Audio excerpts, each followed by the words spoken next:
Dah lah masa sekarang lah ni dah nak takut sanduk panggil tak payah apa nak cik lah. Nak kata lepas tu ada hujan kot lah. Hari ni ada hujan kot lah. Air surut dah sikit dah. Air surut dah. Dah masa lah ni dah lah ku 3 dah. Lepas tu nak kata alhamdulillah lah. Lah masa lah ni dah air surut banyak.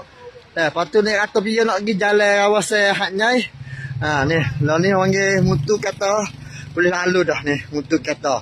Lepas tu lah di kawasan nak moli dah. Dia lah ni baru buka jalan so lagi. Lah ada buka jalan so lagi dah. Belah lah. Panggil lemo yuta kawasan nak pergi pita pergi straight dah. Saat ni kata lekat.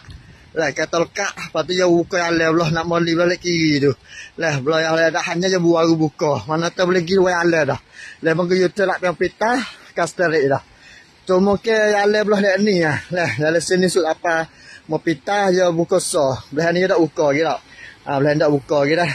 Lepas tu kita tengok dalam kawasan Makalah. Allah wamu celing ada banyak lagi.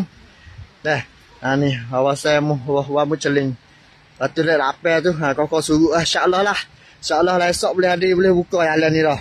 Insya-Allah esok boleh buka jalan lagi dah. Tu. Lepas tu ni kata biar sakit lemih dah. Dia sakit lemih mari mau pita sini dah. Mau pita dia panggil rumah senam duduk di rumah. Ya biar sakit lemih nak ambil obat. Obat sakit kaki, obat apa, mari mau pita ni. Dah, panggil rumah senam duduk di rumah lah, rumah tajung lah. Ni sekarang lah ni pun kata banyak lah pergi mari. Lemu duk pergi, hanya pergi kapo. Tengok lemu bawa mari hai kapo tu. Hai stay kata budang dah. Untuk sebagi panggil rakyat-rakyat hok kena air banjir lah, kena air pun masih tahun ni dah masih berat agak lah. Alhamdulillah lah banyak orang tolong. Ni kata water tu ujung. Oh. Tengok dah. Lema kakak tolong laku lah. InsyaAllah lah. Hak santara mana. Hak santara wajib nak air tolong air bantu.